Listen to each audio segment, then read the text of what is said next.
So today we're going to talk about the duality of ChatGPT and Copilot in secure development. And so my name is Kalyani Pawar. Let's talk a little bit about me. So hi, I am Kalyani Pawar. I also go by Kaylee. I currently run the application security and vendor security side of things at a drone company called Zipline. I've been doing security for nearly half a decade now. I enjoy doing what I do in my free time.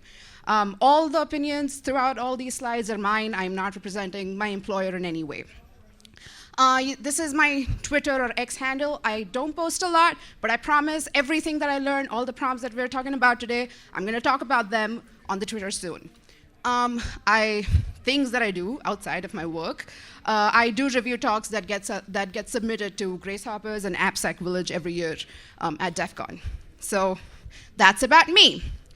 Now, what are we gonna talk about today? Obviously, ChatGPT and Copilot, but some fun, cool AppSec-y things that you can do with them. And while we are exploring the fun side of things, let us proceed with caution and not fall directly for the responses that it is generating for us. All right, now that we know what we're going to talk about, okay, quick question. Who in the audience today has worked with ChatGPT or ChatGPT-like models? Fancy. That is what I expect. So here is a quick primer for people who are not familiar with ChatGPT. It's an AI language model developed by OpenAI. It is based on generative pre-trained transformer architecture. It is out of scope. The whole architecture is out of scope for this talk. You don't need to know this information. All you got to know is how to type in text on a browser. So what I like about ChatGPT is it is trained on a range of diverse data that you find on the internet, on various books and sources of information that are available online. But what I find beautiful about this tool is that it has the ability to generate human-like text once you input whatever question you have for it. The fact that you can speak to a machine which can understand the context and nuances of whatever you talk to it, and it's like talking to a human interlocutor at the end of the day. So that is what I like about it. And you can just imagine the kind of functionality that this tool provides you. You can ask it all sorts of questions. You can ask it to translate into different languages you don't know about. You can use it to learn different things that you probably would be investing an hour reading a book. Rather ask ChatGPT about it. And yes, when I don't know the answer to a question, that's what I do. Ask ChatGPT, guys. I don't know the answer to this. Use ChatGPT for this. How many of y'all have used Copilot? Y'all like it? Sorta? Yeah, same, sorta. For people who don't know what Copilot is, it is an AI pair programmer developed by GitHub in collaboration with OpenAI. It is trained on diverse range of public code repositories that are available, so it does understand the coding styles of millions of developers all over the world, and like what their documentation styles would be. How many of y'all have struggled with code that has like the worst comments in it? Most of us, we don't like, what is this? What is this, right? So what I like about ChatGPT is that while you are coding, it does also generate comments so that someone else is going to read your code, does understand what have you done, the beauty that you've created. Awesome. So, oh yeah, this is something else I like about it, that it can seamlessly integrate within VS Code, which is my choice of IDE. I don't have to like open up a different browser or an instance to like launch this tool. As I'm typing, it's going to generate real-time suggestions about, hey, this is probably what you should be writing, instead of whatever you're thinking of writing. For example, if I just ask ChatGPT Copilot that, can you generate a program that's going to generate a random number for you?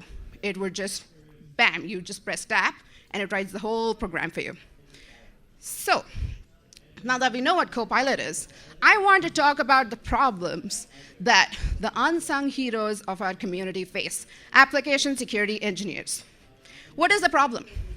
The problem is that there's a bunch of problems that we're facing. And I'm going to run through them real quick. How many of us have been part of these meetings where they're like, hey, I found something vulnerable in my code. And you're like, OK, how long ago did you push this code into prod? And they're like, yeah, many sprints ago. And you're like, are you telling me this right now? Like, this is what you did?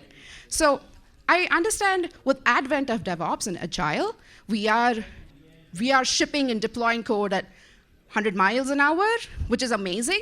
But also, it's leaving potential security gaps because we are falling short on providing coverage on all the code that has been deployed.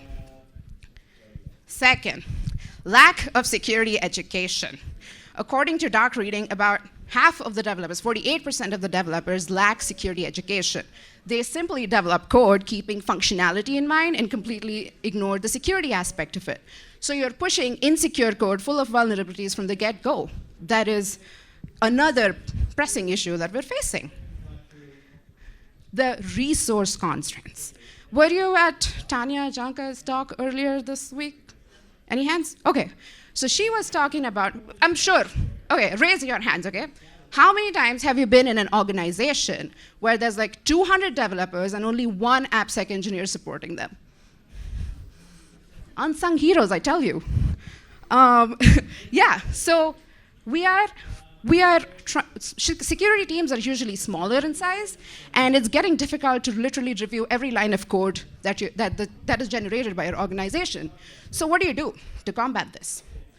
You onboard different tools for it. Now, I am guilty of onboarding 2-3 different tools and just integrating it within my CI/CD and all of that. But the problem with this is that it is generating a bunch of false positives. And now we're all sitting and investing our time and sifting through what the true positives are, what the false positives are, and it just does not end there. It's about, OK, now we got to prioritize what risk this vulnerability holds, and how are we going to clear this backlog? And there's just a lot of time that we spend in strategizing how to deal with this monster. And this is another problem. Ever-emerging threats, ever-emerging attack vectors. Every day, there's something new that I read online about some new attack vector. And it's just difficult for this one brain of mine to constantly catch up with everything that's going on outside on the threat landscape. Last but not the least, the hammer that is the legal regulation stick. Depending on the kind of product you're making or the kind of jurisdiction you're part of or the business that you are in, you've got to make sure that your product is compliant with certain industry regulated standards like SOC 2 or GDPR. How many of us take that seriously? We're trying, right? We're trying. It's just like an additional audit task somewhere in the sprint. Awesome. So now that we know the bunch of problems that we are facing, a possible solution would be to leverage AI for AppSec. When I say AI, I'm trying to loosely refer to ChatGPT and Copilot for the rest of this whole conversation. How can we leverage AI for AppSec? Anyone in the crowd? Yes?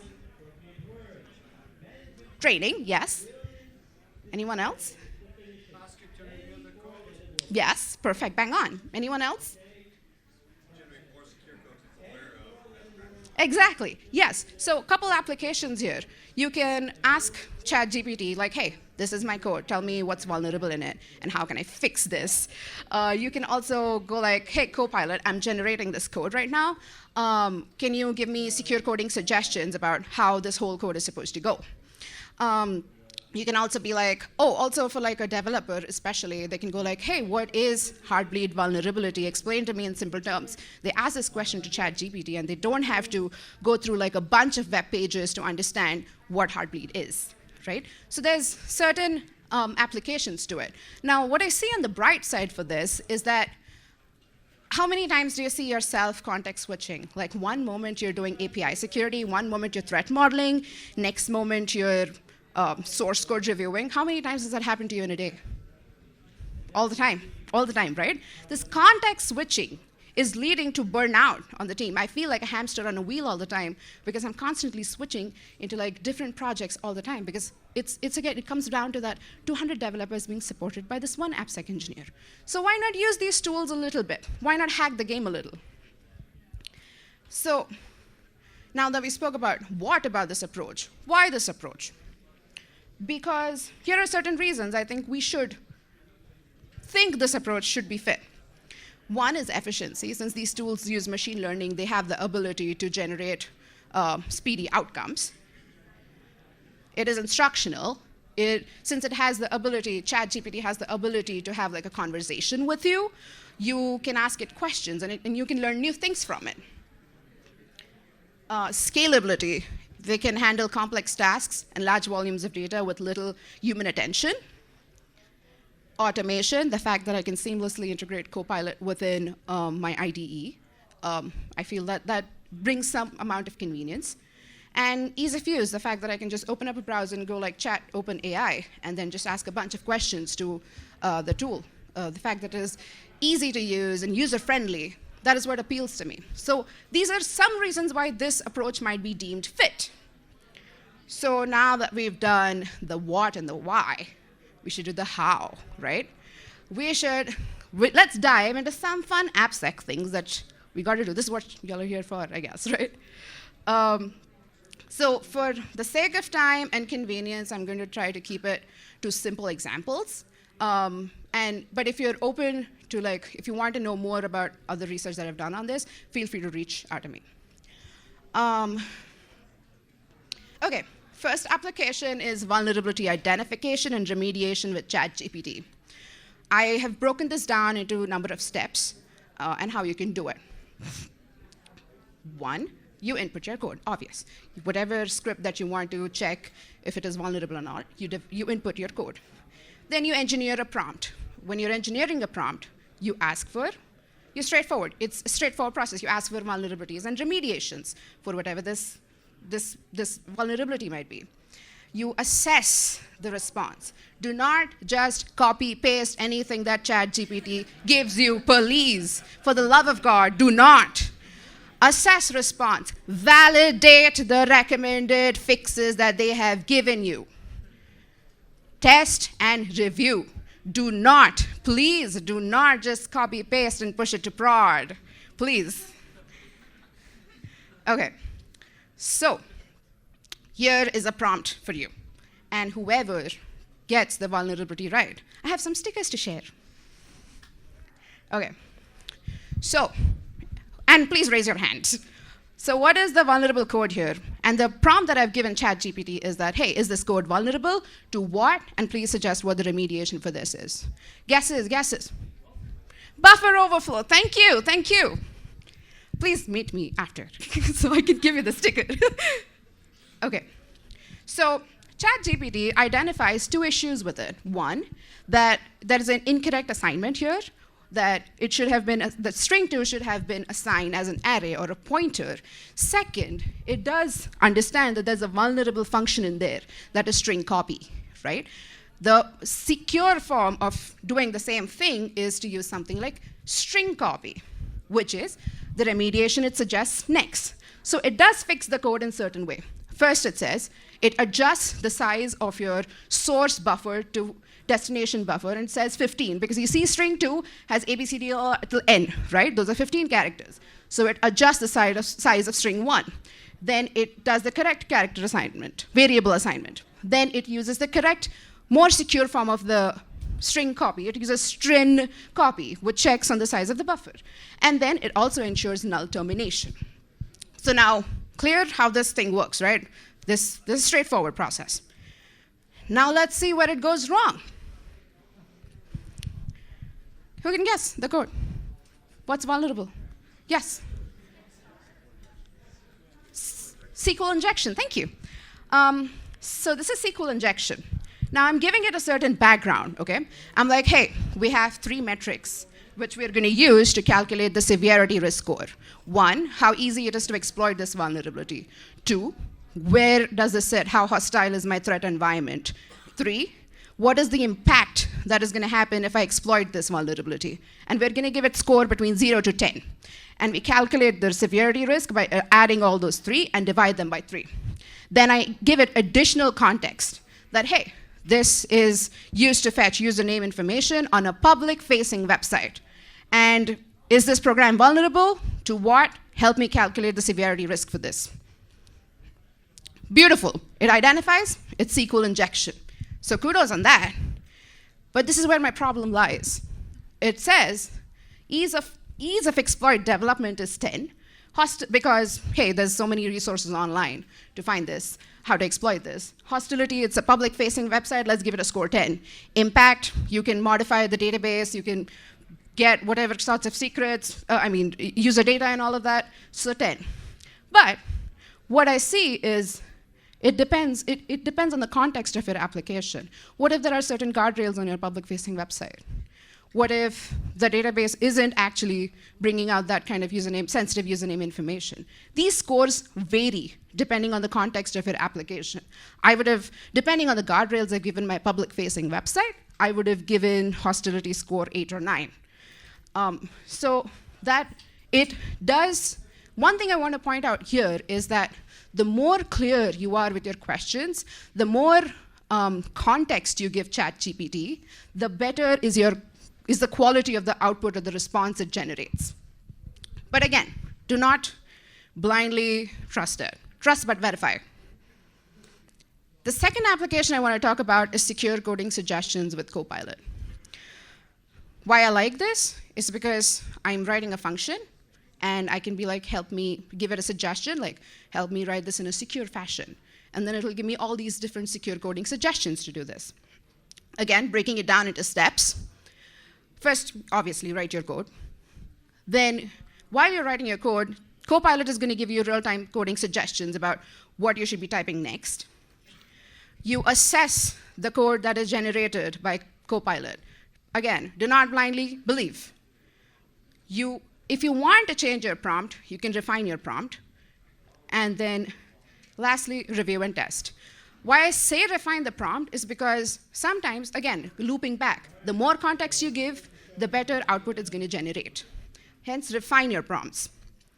So I have a vulnerable snippet. We just saw this. Any guesses? Exactly. Yes, it is deceiving. I know I try to deceive, but y'all are smart. OK. So the suggestion that I'm giving Copilot is, hey, identify the vulnerability in this code snippet and fix it for me. Now, it does a nice job. This is the first box is the whole, it's all suggested by Copilot. This is not something I've typed by myself. This whole slide is everything that Copilot has suggested. It identifies buffer overflow. It identifies the vulnerable function that is string copy, and it tells you replace it by the safer version of it. And it tells you why you should use string copy. Good enough context. There's some nuggets that I can take from this. Now, it does correct the code as well, but it would have been more secure if it would have adjusted the size of string 1 to accommodate string 2, right? So, yeah. So now we understand how this whole thing works, the whole gamut. Next prompt for you. What is this? Guesses? Guesses? You can go. You've gone once already. Yes? Path traversal, directory traversal? Yes. OK, perfect. So again, you give it the suggestion, identify this vulnerability for me, rewrite the code to eliminate it. Now, beautiful. It identifies path traversal. But this is where the problem lies. It's giving you like 8 different suggestions. It's like, use OSPath join, use OSPath apps path, common prefix, exist, isfile, rel path, norm path. And then it goes on to generate this 25-line code about how this can be fixed. But if you add the human touch to it, the domain-specific knowledge to it, you would rather realize that you should use something like OSPath base name, because it would directly break your whole path into two different parts, the head and the tail, separating the whole directory component, and then you completely keep the last file name and focus on it. Albeit, this is a more secure fix, but you can still make it vulnerable. You can still give it some maliciously crafted regex and try to break this. The last application I want to talk about is security test case generation using Copilot. Again, we're going to break it down into, curious. How many people here do security test cases? 3, 4, 5, 6? Okay. Okay, I hope this, we're going to work on this. We're going to increase this. Thank you to Copilot. Maybe we try to generate more test cases going forward. The breakdown, you identify the vulnerability. You obviously launch Copilot in your IDE. Oops, okay. Then you write a prompt to generate security test cases like we saw earlier. Hey, help me, like we saw, identify the vulnerability. This time you're going to be like, hey, generate security test cases for me. And then Copilot will generate all those test cases for you. You execute those test cases. Again, review the output that it generates. Oh. Did you get that?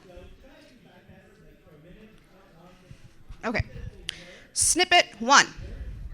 What is this? What is it vulnerable to? Guesses.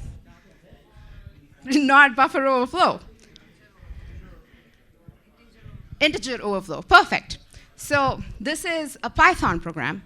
Python is used to handling really large numbers, but you can make it vulnerable to integer overflow by using C-compatible data types. So what is basically happening in this program is that if you give it big numbers, for example, A is using the maximum size of the 32-bit signed integer, so 2 exponent 31 minus 1, and you give it B, 1, you would expect it to be some positive big number, right? But instead, since this program is vulnerable to integer overflow, it's going to give you a negative value. It's going to do a whole wraparound. So that is how this program is vulnerable. Now, let's go ahead to application. So this is what I'm saying. Hey, write unit tests for vulnerable addition function in vulnerable pi. Then it does a good job of suggesting 2 cases for me, or 3. It's breaking it down into 2 lines here. Test 1, normal addition. Test 2, it should raise an exception when there's an overflow and underflow. Then it proceeds to write 1, normal addition. You're adding 1 and 2, should return 3, straightforward. 2, it should raise an overflow error when you're adding a really big number, 2 exponent 31 with 1, should raise an overflow error. 3, same thing. You're adding the smallest value of a 32-bit sign to minus 1, it should raise an overflow error. Straightforward. Are we following? Any questions so far? Okay, perfect. And it does, thankfully, generate 2 failures. It says that vulnerable addition is not generating overflow error for both the cases, the maximum values and the minimum values. So it works fine, right? This is what we were expecting it to do. So this is the bad example. Did we follow what I just spoke about? Okay, great. So now that we understand how it's generating unit test cases, this is the second example. What is the vulnerability? We saw this. SQL injection, right. SQL injection, right?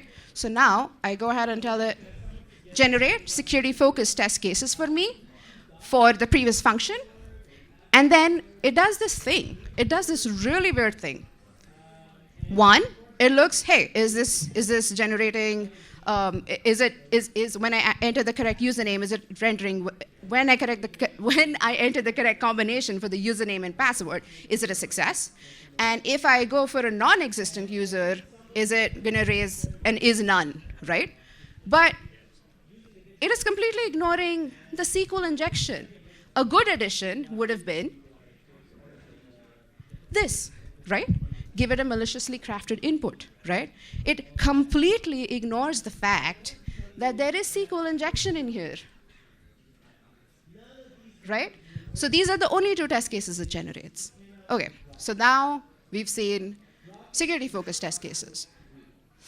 Everybody follow so far? Okay, great. Another weird application. How many of y'all use CodeQL? You find it annoying? Sort of, but does the job? Yeah? Yeah, okay. So for people who don't know what CodeQL is, it's an amazing tool that is generated by GitHub to find out if there are any vulnerabilities in the code that you've pushed, right? So think of it as a SAST. So now I ask, this is the correct query that I have generated. Say I want to find in my whole, in the entire repository, if I want to find all of the to-do comments, this is the query you give CodeQL. Okay, looks beautiful, straightforward. It's like, hey, from a comment, you get text, find this regex, it should have to-do in it, right? Okay. When I ask the same question to ChatGPT, it gives me this, I don't know what this is, it gives me this whole thing. When I try to run it, the results are so bad, there's so many errors in it, it doesn't even fit in a screenshot. And this is what I felt. This is what I felt. I would have rather invested all my time understanding how CodeQL works and making the query, but instead, ChatGPT generated this query for me for 5 hours, and then I was trying to debug it and debug it and debug it, and I invested my whole day, and then I was irritated. So it's not, it's not a good CodeQL query developer. Okay. Praise Jesus, our jobs are safe, guys. Woohoo! Our jobs are completely safe. It hasn't taken over our job yet. But why? So certain limitations that I found throughout this whole research of mine, I'm just going to list them out. One, ChatGPT, the cutoff data for it is September 2021. So all of the vulnerabilities that came out after, it has no idea about those. If I even give it a requirements.txt with a bunch of vulnerable packages, it's not going to identify which is vulnerable because it does not have most updated knowledge on it. Same thing with Copilot as well. And dependence on prompts, like we saw. The more context you give, the more breakdown in your prompts that you give, the less vagueness that your prompts have, the better the output of the code of ChatGPT and Copilot will be. Intellectual property concerns. Okay, so do not enter, for the love of God, do not put business critical information in any of these tools. Please, please do not. Do not even put your secret, your PIIs, like your SSNs or something like that. If you're trying to generate a response that contains IP addresses, give it some fake IP address, or give it some fake website name, like this is www.example.com or something like that. Basically, don't give anything that is intellectual property. Since these tools are in the nascent phases of development, they do have potential bias, and they're still prone to false positives and negatives, like we saw throughout the presentation in different examples. And lastly, we saw in all of these examples, it is introducing unintended insecure consequences. It is not developing most secure form of the code from get-go. So these are certain limitations that we have. So if there's one thing you can take home today from your flight back, from this whole talk, would be please do not fall for the false sense of security that these tools are providing. Please. And here's a fun meme for you. Thanks, Drake. Please do not blindly trust AI. Assess and review the responses that are generated by AI. And here is a ChatGPT prompt engineering hack that I stumbled upon during my research. If you want to create more clearer prompts, use this. It's basically an iterative process where you tell ChatGPT, hey, this is my question. It comes up with its own suggestions, comes up with a revised prompt, more additional questions you should be asking to generate a better prompt. And yeah, this whole iteration process continues until you let it know that, hey, I'm happy with my prompt. And I'll wait for y'all.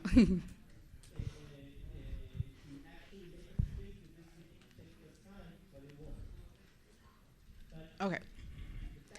And here's a slide of helpful links, thanks to Gavin Klondike from AI Village. He has done some really amazing research. Feel free to check him out on Twitter. Some really helpful links if you want to learn prompt engineering, different stances that OpenAI has, things like that.